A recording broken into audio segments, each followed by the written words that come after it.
So I'll tell you something about the next speaker.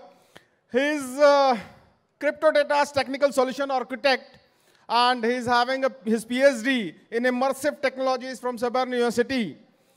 And he's the person responsible with the company's technical lead solutions and all project implementation. So kindly welcome, and I'd love you to welcome him with big round of applause, Mr. Andrei. Mr. Andrei. Sir, तालियां जबरदस्त होनी चाहिए. He is a young guy with lot of knowledge. You guys know I love examples, so I think it's just better to jump into the system and take a look together. Because as I said, everything that I'm presenting to you right now is actually live. Let's see if we have signal. There you go. So currently I am logged into ZiXXar. Yeah, we do have some live accounts right now running. And what I actually want to show you is a couple of flows that each one of you will probably go through. So let's begin with something really simple. Let's begin with the process of creating a new guild, because inevitably this will be the first step that you will have to make. If you navigate on the left-hand side into the Guilds tab, you can see that you have two new modules. You have something which is named Guild, and you have something which is named Hall of Fame, which I'll come back to later. If I click on Guilds, you can see that currently this account is not in a guild, and it does not have any active invitations to join a guild. You'll see that in order to join a guild, you have to receive an invitation. Everything is invitational based, which means that, for example, if I want someone to come into my guild, I have to send them over an invitation, and then they have to accept the invitation so that they can be part of my guild. So let's just quickly go through the process just to see how easy it is to just form the structure. So let's create the guild. You can go ahead and set the guild name. You can set something unique. You can set something which basically sets you apart, because that's the main element that you can differentiate you based on. You can include a guild description. So anything you find relevant for that specific guild, you can go ahead and set it here. You can also set a guild image, which is relevant, again, just to mark your presence. And then last but not least, you can also set some interest, because again, you're creating a custom team. So for example, if you guys are into cybersecurity and also maybe data science and also maybe business, you can add them as interests of your guild. So let's just go quickly through an example. Let's say, hello, India 1, let's say.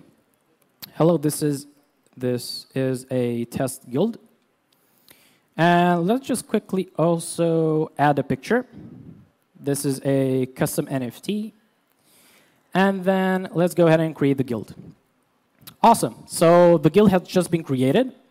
And I'll just briefly walk you through the whole structure to see what's this about. So as I've mentioned before, you can actually see the board of management, and you can see a lot of roles, which are pretty fine. You can see founders, you can see the president, you can see the vice president, guild manager, global manager, strategy creator. And then also some specific roles for all the active members. Of course, all responsibilities inside the guild, it will be up to you to actually define them. If the, let's say, advisor in this case will have some specific responsibilities, then it's up to you guys to instruct the specific person, hey, this will be your role, these will be the main responsibilities that you will have inside the guild. So that is how all guilds are basically structured. Board of management and active members. Then you can also see the full list of guild members. I'll show you a populated version of a guild because it's much easier to navigate through all of it. But yeah, I think it's relevant just to show you quickly. This is a guild that we've done a couple of days ago. Yeah, this is one of my, let's say, main accounts. You can see the name, you can see the total number of members, you can see when the guild has been established. Again, you can see the interests, some short descriptions. And here you can see some main actions that you can take inside the platform. You can add members. As I said, everything is invitational based. So whenever you add members, you basically send over an invitation to someone. You have to know their email. So I'll show you right away. You can remove members. You can promote members, because as I've shown you, a lot of things that you see here actually have different abilities inside the guild. So an active member, for example, would not be able to invite someone or would not be able to promote someone. That is one of the main responsibilities of the board of management. So that's what I mean by promoting. Yeah. Then you can also open voting sessions. So you can, for example, go ahead and see, I don't know, maybe you want to meet up with the people from inside your team. You can be in a position in which, hey, I want to propose a Zoom call with you guys. And I can go ahead and create a voting session right from here.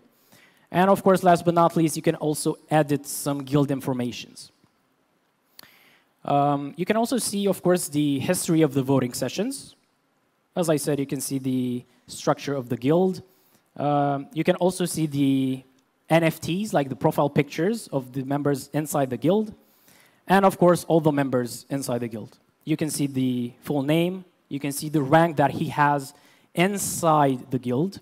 You can see his rank in ZiXXar. You see that I have quite a strong guild. So I have someone which is Sapphire. I have a couple of Topaz people. You can see also the date in which they have joined. So let's just quickly go through this. I'll go back to this account, and I'll quickly exit this guild just to show you how I can invite someone. So I'm just quickly taking this email address. I'm going back to overview. And from this guild that I already have, I will go ahead and send an invitation to my guild. Let's say, hello, please join us. There we go. And then you can see that the invitation has been sent. And the person which you've just invited can see here that he has a new invitation. So again, we've done our best just to make the whole user process as simple as possible. When you click on it, you see I have an invitation to a guild.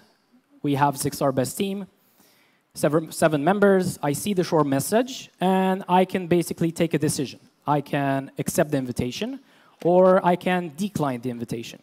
Let's, in this case, go ahead and accept this invitation. So I've just accepted it. Now I'm part of this specific guild. You can see that I don't have the actions that I have in this account, because this account is part of the management board. But if I go ahead and refresh this one, I can see that now we have 8 members. And the name of this account is member 27, which you can see here. So it's a normal member. It has the Ruby rank, yeah. And he just simply joined the guild, which currently is just a normal member, yeah. So that's the whole process of adding new users inside the guild. What you can do is also remove them. The process is quite simple. You just have to select the specific user which you want to get out of the guild, and just simply select it. And here comes the fun part, because if it's a normal member, you can just simply kick them out. It's that simple. However, if you guys want to remove someone which is in the board of management, then a voting session will engage. Because, of course, you cannot just simply kick the president out of the guild. It doesn't make sense. So that's why we've actually implemented this voting system in which if, let's say that I believe that the guild manager, which is in the board of advisors, of the board of management, is not performing well, then I can open up and say, okay, I want this guy removed. And then a voting session will be created, and then everyone in the guild will have the possibility to say, yes, this guy is underperforming, I want him out, or no, I believe you are making the wrong decision to kick him out. So that's why, as I said, the whole process and the whole thing with guilds is that it's really based on democratic votes. We do believe in the power of the community, and that's why most of the big decisions that you'll be able to take inside the guild, you have to take it alongside others, especially the board of management, but a lot of people also with other roles. So in this case, if I were to select a normal member, I would just simply remove him from the guild. If, for example, I would like to kick out the vice president, let's try. So I'm clicking yes. You can see right here, something happened. So a new voting session has been created in which it says, election for removing the vice president. As I said, the whole system is really democratic. You can see that the voting ends in 4 days, and everyone will be able to input and say, yes, I want him out, or no, he should remain. Of course, you can go ahead and vote.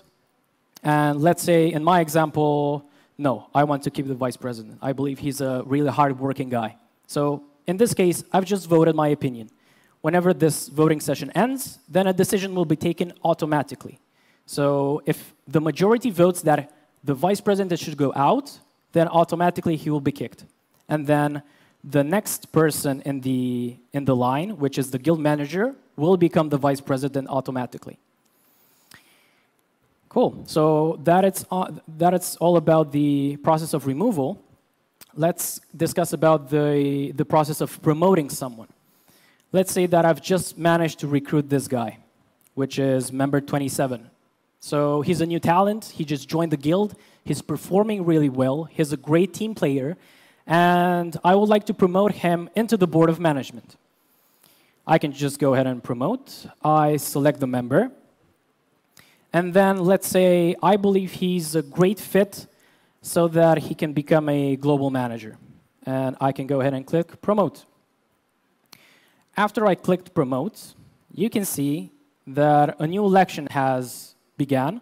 It's an election for global manager because I'm adding someone into the management board. So again, everything is democratic, and a whole voting system, a whole voting session will be created so that people inside the guild can decide, okay, this guy should join the board of management as a global manager or not.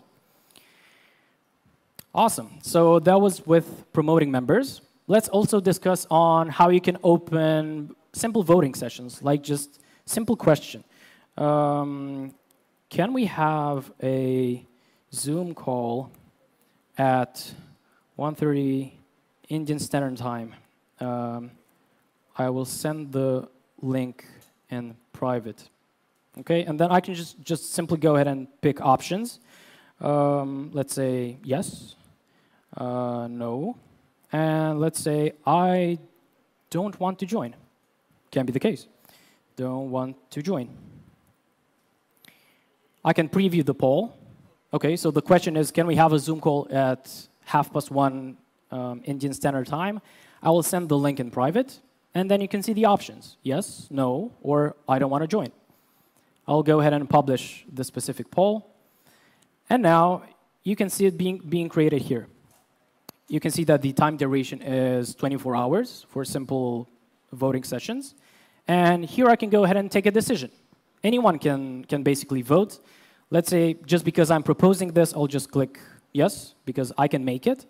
If I go ahead and refresh on the previous account, which had just joined the guild, he can also take the vote and can say, guys, I'm sorry, but I cannot make that specific time. So that specific user which has just joined the guild have voted, no, I cannot join.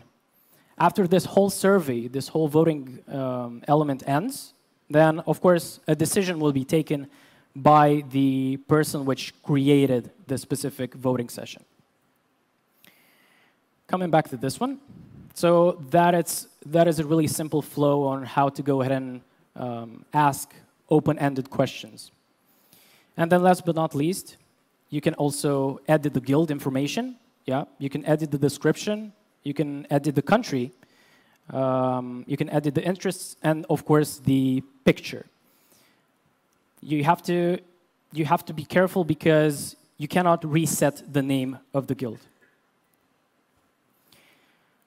And coming back to the guild, as I said, you can see the overall structure here. But I think it's also worth discussing two other main functionalities, which are quite fast. We also have the Hall of Fame. Because, guys, honestly, I know that you guys appreciate reputation. And it's important for you to be noticed because, you know, the networking market that you guys are in is huge. So you have to make an impact. And I believe this functionality will help you become more popular for what you do. So I'll just briefly go through some examples. The Hall of Fame can contain 3 main types of, again, voting sessions. You can have some generic questions, which in this case, how was the ZiXXar event in India? This has been opened by the platform admins, and you can go ahead and vote. You can see some people already voted. I can say it was amazing. And of course, you can also go ahead and vote for some specific roles inside the system. You can vote who do you believe was the teacher of the month inside ZiXXar and inside the guild that you're in. You can also vote who is the advisor of the month, in your opinion, who helped you most develop your network. And as you can see, you can actually enroll by yourself. So if you believe that you've done an amazing job in the previous month, you can just go ahead and enroll now. And right now, I'm actually a candidate. You can see myself. I'm a candidate to become the advisor of the month. And then, of course, I can go ahead and vote for a specific person, which I believe he deserves this specific role. That's the main idea behind the Hall of Fame structure, to help you gain more reputation and, of course, to actually have some real achievements just by being a good network marketer. And then last but not least, I would like to quickly show you if I go into guilds and let's say I select the advisor that has just joined, you'll be able to see that he has some unique elements.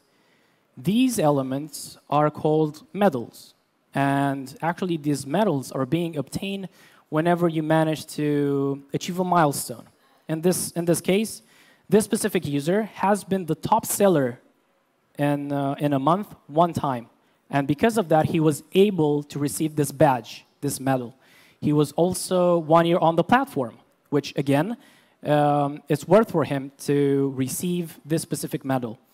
And the main difference between a simple achievement and maybe a simple NFT and medals is the fact that these are publicly available. So whenever you get a medal, you get recognition, of course, from the whole ZiXXar community and so on, but everyone which is accessing your account will be able to see that medal as well.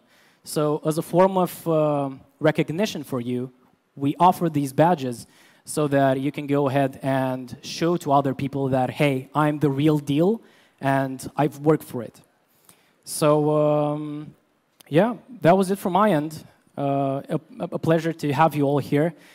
These were just a couple of elements which are new inside the ZiXXar platform, but I think it was worth it just to briefly discuss about them.